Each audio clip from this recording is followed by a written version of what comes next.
할렐루야. 오늘도 거룩한 주일, 또 하나님을 예배하는 귀한 예배의 자리에 나온 여러분들을 사랑하고 축복합니다.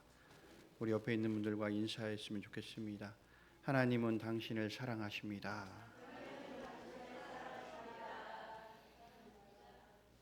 여러분, 하나님은 여러분을 사랑하세요. 그 사랑을 우리도 돌려드려야 돼요.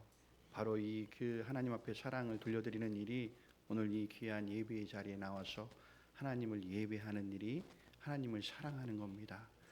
하나님은 이 모습을 보시고 오늘 기뻐하시며 또 하나님이 준비해 주신 은혜가 우리 여러분들 심령 가운데 풍성히 내려지는 귀한 은혜의 시간이 될 줄로 믿습니다.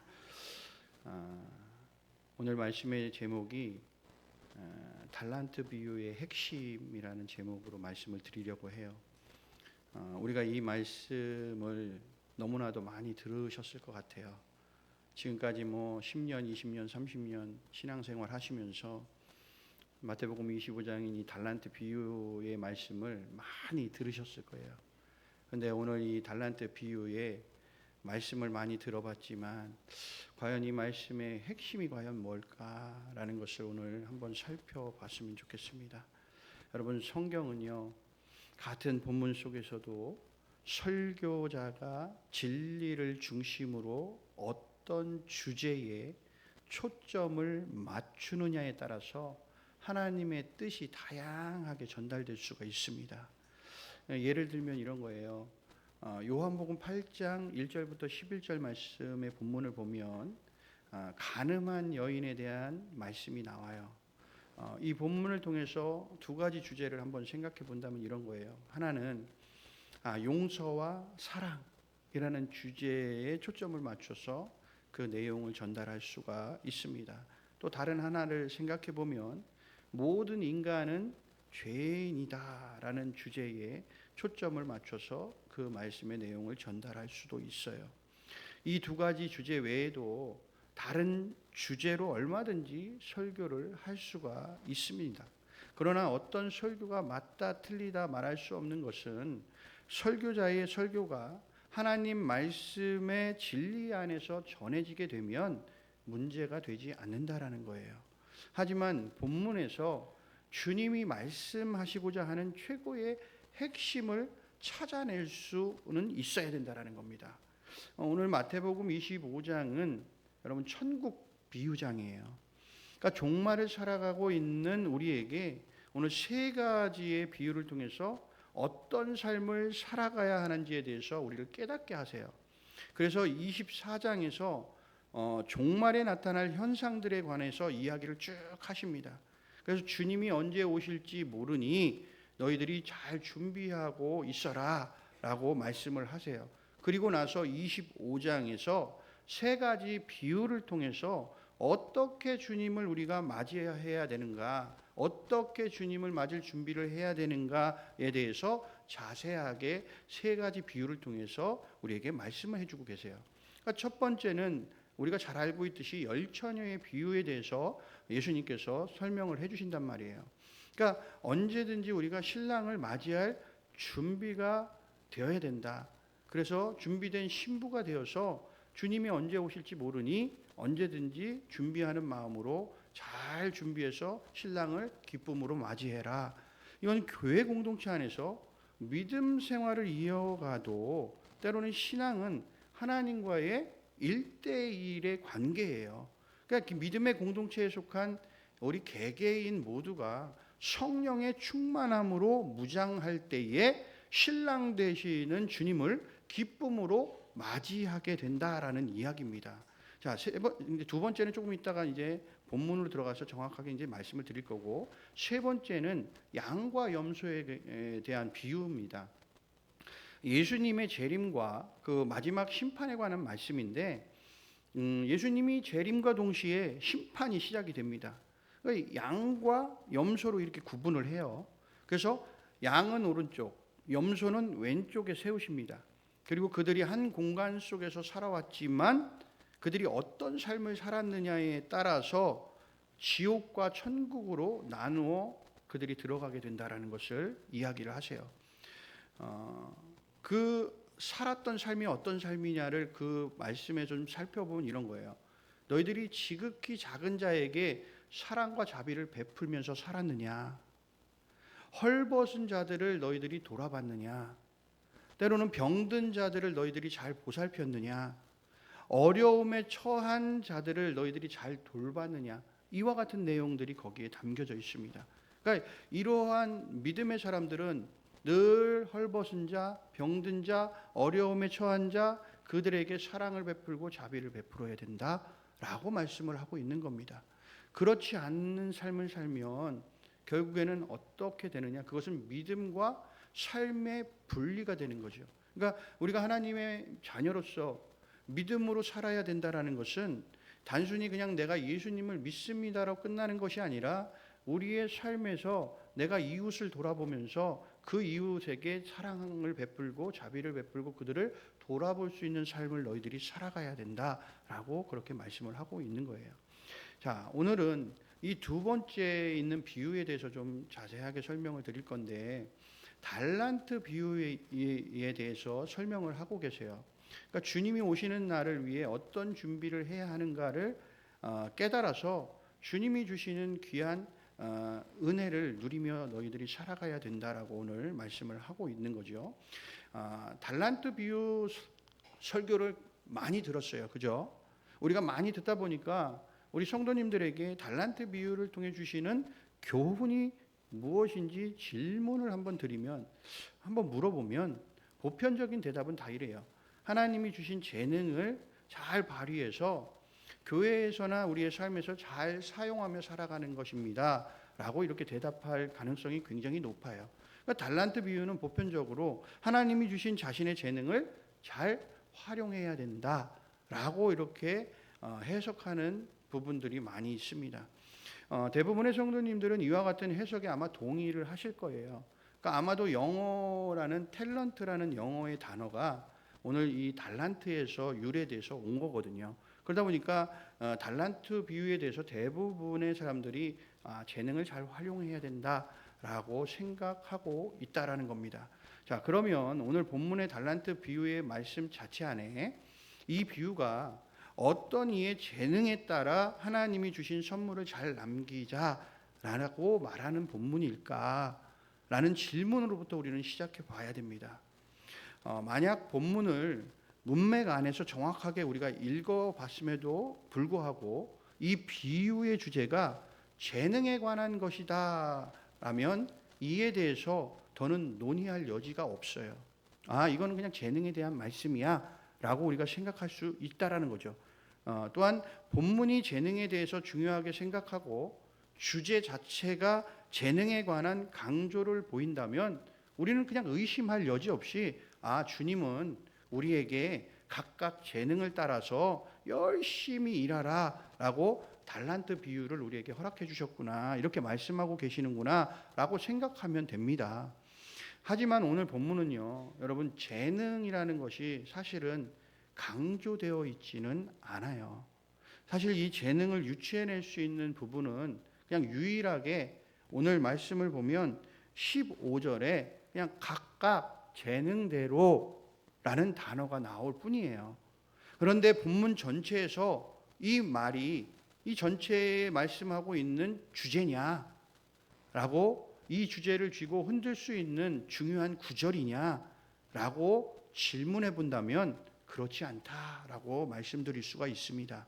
왜 많은 교회가 달란트 비유가 재능에 따라 일하는 것으로 뜻한다라는 것으로 고정되어 있을까 생각해 보면 많은 설교가들이 성경이 정말로 말씀하고 있는 것이 무엇인가 보다는 그냥 성도들에게 어떤 이야기를 해서 과연 동기유발을 일으킬까 라는 실용적인 부분인 교회에서의 헌신과 봉사라는 측면에 좀 훨씬 더 관심이 많았기 때문이 아닐까라고 생각이 돼요.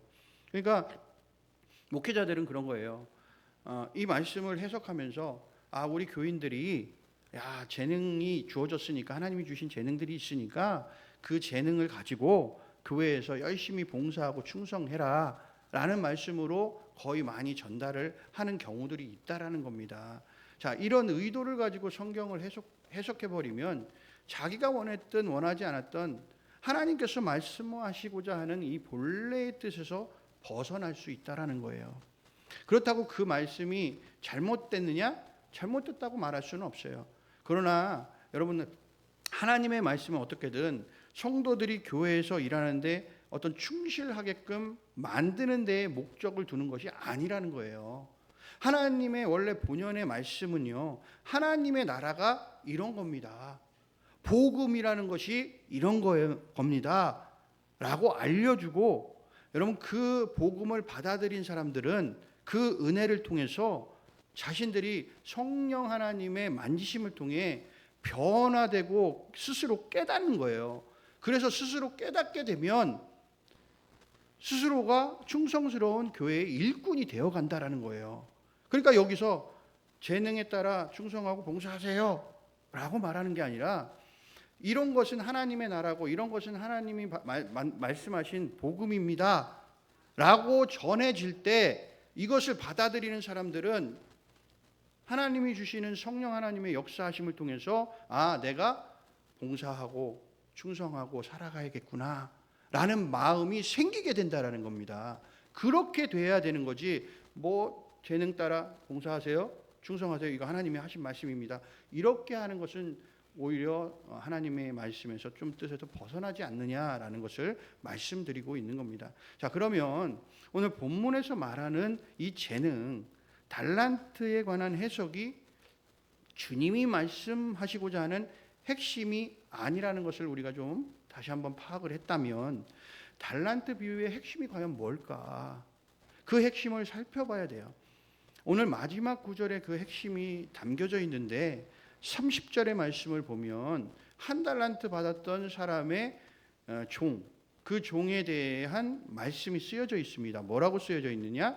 이 무익한 종을 바깥 어두운 데로 내쫓으라. 거기서 슬피 울며 이를 갈리라. 이렇게 말씀하세요. 여러분, 우리가 일반적으로 잘 알고 있듯이 바깥 어두운 데에 내어 쫓겨 슬피 울며 이를 간다라는 표현은요, 통상적으로 그 사람은 뭐예요? 천국에 들어가지 못한다. 조금 더 자극적인 표현으로 얘기하면 그 사람은 어디 간다? 지옥에 떨어지게 된다. 이렇게 관용적인 표현으로 오늘 쓴 거예요. 자, 그러면 이 본문의 주제는요, 하나님이 주신 재능을 가지고 봉사해야 된다라고 이해하기보다는, 누구나 하나님이 주신 재능이 있지만 그 재능을 교회에서 또는 삶에서 봉사하는데 사용하지 않는다면 결국 심판의 날에 지옥에 떨어지게 된다라는 결론을 내릴 수밖에 없다라는 거예요. 생각해 보세요. 여러분, 교회에 봉사하고 열심히 충성해야 됩니다. 여러분들 재능이 있으니 그 재능대로 잘 봉사해야 돼요. 그리고 충성해야 됩니다. 만약에 이렇게 설교를 했어요. 그러면 만약에 여러분들 재능대로 봉사를 안 했어. 그럼 어떻게 되는 거예요? 지옥 가는 거예요. 그러니까 말씀이 그렇게 되는 겁니다.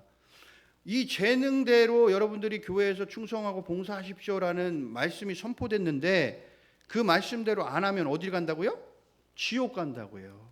그런데 여러분, 성경 어디에서도 하나님이 주신 재능을 발휘하지 못한 사람이 지옥에 간다라는 내용은 절대 없어요.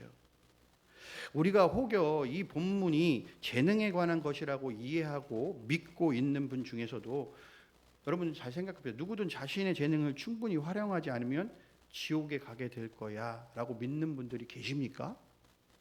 있어요? 없잖아요. 결국에 이것은요, 성경의 가장 기본적인 교리인 예수님을 믿음으로 구원받고 천국 간다라는 진리가 왜곡되는 말씀이 되는 거예요. 따라서 이 본문은 재능에 관한 것이 아니에요. 여러분, 그럼 오늘 본문의 이 달란트 비유가 무엇을 우리에게 이야기하고 있는 걸까? 자, 오늘 본문의 첫 구절을 보면, 여러분 첫 구절 보세요. 14절에 또라는 말이 또. 여러분, 이거를 그냥 적어놓은 게 아니에요. 여러분, 또라는 말로 시작을 해요. 이것은 앞에 본문에 이어서 다음 본문도 위의 본문과 같은 이야기를 하고 있다라는 것을 우리는 짐작케 하는 겁니다. 열 처녀의 비유 이후에 바로 지금 달란트 비유가 등장을 하죠. 자, 그런데 두 비유를 연결하고 있는 또라는 접속사가 지금 등장을 한 거예요. 그런데 왜 앞에 비유는 천국 비유인데 왜 뒤에 있는 비유는 여러분 재능에 관한 비유를 이야기할까요? 다르잖아요. 틀리잖아요.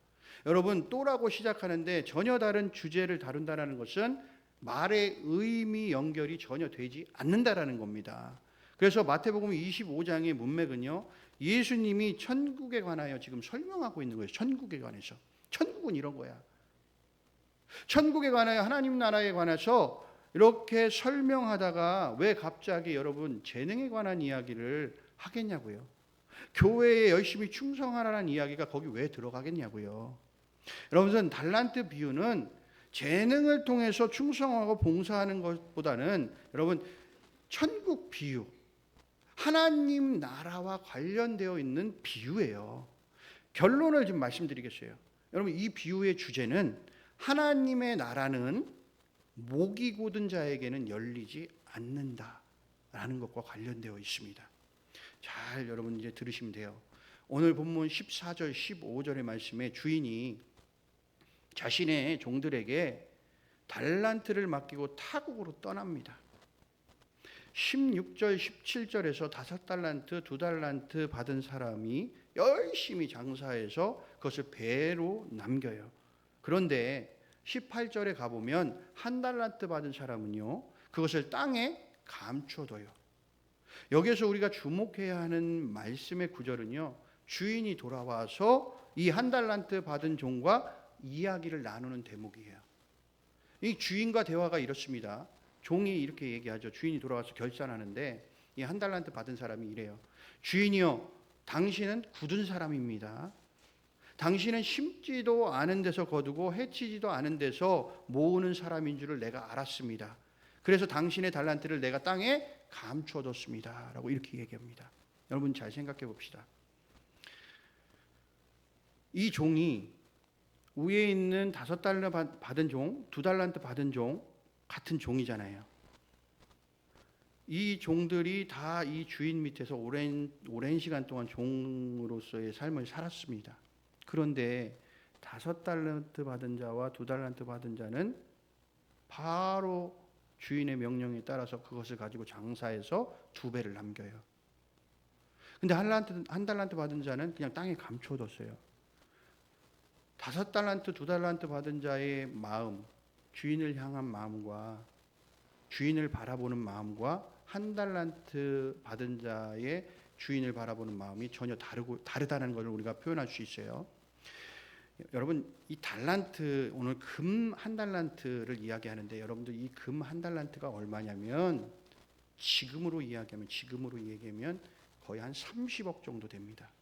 아마 지금 금값이 많이 올라가 가지고 30억이 더, 그때가 제가 이게 한 몇 년 전에 오랜 전에 계산을 해본 거거든요. 아마 지금으로 따지면 제가 볼 때 한 50억 넘을 거예요. 1달란트, 금 1달란트가. 그러면 주인이 그 금 1달란트 맡긴 게 적습니까? 큽니까? 엄청 큰 거예요. 엄청 큰 거예요. 뭐를 해도 충분히 뭐를 해도 할 수 있는 어떤 금액입니다. 자, 그럼에도 불구하고 오늘 이 1달란트 받은 자는 주인에 대한 마음이 전혀 다른 마음을 가지고 있다는 거예요. 그래서 주인을 보는 시선이 당신은 굳은 사람이에요. 당신은 심지도 않은 데서 거두는, 해치지도 않은 데서 모으는 사람입니다. 라고 이렇게 판단을 하고 있는 거예요. 자, 그런데 오늘 주인이 뭐라고 이야기합니까? 대답할 때 악하고 게으른 종아, 내가 심지도 않은 데서 거두고 해치지도 않은 데서 모으는 줄을 네가 알았냐? 그러면 네가 은행이나 때는 돈놀이하는 사람한테 이것을 맡겨서 이자라도 내게 받게 해야 되는 거 아니냐? 라고 오늘 말하고 있습니다. 그러니까 쉽게 풀어 이야기하면 이런 거예요. 주인님, 당신은 심지도 않은 데서 거두려 하는 사람이지 않습니까? 덤불을 해치지도 않고 거기서 나는 곡식들을 거두려 하는 사람입니다. 라고 이야기하는 겁니다. 여러분, 이 말 속에는 종의 생각은 주인은 노력하지도 않고 또 거두려는 그런 나쁜 놈이다라는 생각이 들어가 있는 거예요. 그래서 이 종은 이 달란트를 가지고 주인이 원하는 대로 노력하지도 않고 거두게 해주고 싶지도 않았기 때문에 한 달란트를 어디에? 땅에 감춰둔 겁니다. 주인의 대답이 이런 거예요. 종아, 네가 정말 내가 그런 노력도 하지 않고 거두려는 나쁜 놈이라고 네가 생각했냐? 만약 그렇다면 네가 나를 두려워했다면 도리어 나한테 이자라도 주도록 은행이나 돈놀이하는 사람들한테 이걸 맡겨서 나한테 가져와야 되는 거 아니냐라고 이렇게 말하고 있는 거죠. 자, 이 대화의 내용을 보면 오늘 이 본문의 주제는 주인을 향해서 지금 대놓고 뭐 하는 겁니까? 불순종하고 있는 거예요. 종은 주인이 어떤 사람인 줄을 알고 있어요. 그런데 오늘 고의적으로 그냥 불순종하는 겁니다. 종은 주인의 의도에 맞추고 싶지도 않고 결국 불순종하기 위해 여러분 달란트를 어디에? 땅에 감추어 두었다라는 겁니다. 자, 그러면 이 달란트 비유가 우리에게 가르쳐주는 하나님의 뜻이 과연 뭘까? 왜 이것이 천국 비유 가운데 들어있는 걸까? 여러분 본문이 나타내는 주제의 결과는 마지막 구절에 아까 나타나 있듯이 천국은 하나님께 고의적으로 불순종하는 자는 결코 들어갈 수 없다라는 거예요. 이 얘기를 다시 얘기하면 뭐냐면 하나님이 어떤 분인 줄을 알면서도 불순종하는 자는 천국에 들어가지 못한다라고 이야기하는 겁니다. 그걸 누구를 가리켜 주는 거냐면 여러분 바로 바리새인들, 서기관들. 여러분 그 사람들은 하나님이 어떤 분이신지를 알았어요. 하나님이 어떤 분인 줄을 알면서도 그들은 그들의 삶에서 하나님의 뜻대로 살지 않았어요. 불순종했다고요. 그게 고의적인 그게 불순종이에요. 알면서도 안 하는 거. 분명히 하나님은 이렇게 이런 분이시고 사랑이 많으신 분이고 자비로우신 분이고 그분은 온유하고 언제나 우리를 돌봐주시는 분이시고 좋은 것을 채우시는 분이신데 이렇게 알면서도 그들이 삶에서는 그렇게 불순종하며 살아갔다는 거예요. 알면서. 이런 사람들은 어떻다? 천국에 들어가지 못한다라고 이야기하는 겁니다. 그러니까 이 예수님께서 이 비유를 주시면서 이것은 다분히 옛 이스라엘을 염두에 두고 말씀하는 거예요. 하나님에 대해서 알고 하나님께로 돌이키지 않는 완악한 그들, 대제사장, 바리새인들, 사두개인들, 기득권을 가진 그들을 향해서 오늘 너희들 알고도 왜 불순종하냐? 이 불순종하는 자들 다 천국이 너희들에게 천국이 열리지 않는다라는 것을 오늘 말씀을 통해 보여주고 있는 겁니다. 자, 과연 한 달란트 받은 종이 생각했던 주인의 모습이 진짜 모습일까? 정말 하나님 그 주인이 완악한 사람일까? 굳은 사람일까? 심지도 않은 데서 거두려 하는 사람이었을까? 여러분 전혀 그렇지 않다라는 거예요. 여러분 하나님도 마찬가지로 하나님은 여러분 심지도 않은 데서 거두고 해치지 않은 데서 모으시려 하시는 분입니까? 성경에서 우리는 하나님 아버지를 바라보면 그분은 전혀 그렇지 않아요. 성경은 여러분 재판장 비유를 들 때 이렇게 재판장 비유를 들어요. 불의한 재판장이 말한 것을 들어봐라. 하물며 하나님께서 그 밤낮 부르짖는 택하신 자녀들을 원한을 풀어주지 아니하시겠느냐? 그들에게 오래 참으시겠느냐? 그렇게 부르짖는 자들은 다 하나님께서 뭐 하시겠다? 들어주시겠다 라고 말씀하고 있어요. 주님은 땅의 아버지와 하늘의 아버지를 비유하시면서 너희 중에 누가 아들이 떡을 달라 하는데 돌을 주고 생선을 달라 하는데 뱀을 줄 그런 아버지가 어디 있냐 라고 이렇게 말씀하시면서 악한 너희도 아들에게 좋은 것을 줄 줄 아는데 하물며 하늘에 계신 아버지가 너희들에게 좋은 것을 주시지 않겠느냐라고 말씀하고 있는 거예요. 사랑하는 성도 여러분, 우리 하나님은요 한 달란트 받은 종이 생각하는 것보다 훨씬 우리가 생각한 것 이상으로 더 좋으신 하나님이신 줄로 믿습니다. 한 달란트 받은 종은요 이 사실을 그냥 오해한 거예요. 오해라기보다도 그냥 고의적으로 그것을 그렇게 생각하고 그분은 나쁜 사람이야, 좋은 분인 줄을 알면서도 그렇게 이야기를 했다라는 겁니다. 여러분, 하나님께 고의적 불순종, 이것은 여러분 우리에게는 큰 죄악이에요. 이런 자들에게는 천국의 문이 닫힌다라는 사실을 우리가 기억해야 된다라는 겁니다.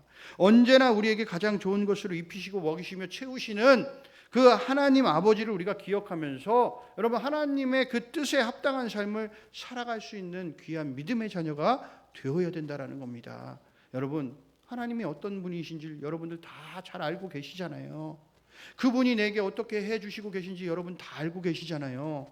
여러분, 그 하나님께서 우리에게 말씀하시면 여러분 그 말씀에 여러분 순종할 때에 하나님께서는 우리에게 좋은 것들을 주시고 더 많은 것들로 채워주시는 놀라운 하나님의 은혜가 있게 될 줄로 믿습니다. 우리가 정말 하나님 앞에 순종함으로 나아갈 그때에 여러분 천국이 우리의 것이 될 줄로 믿습니다.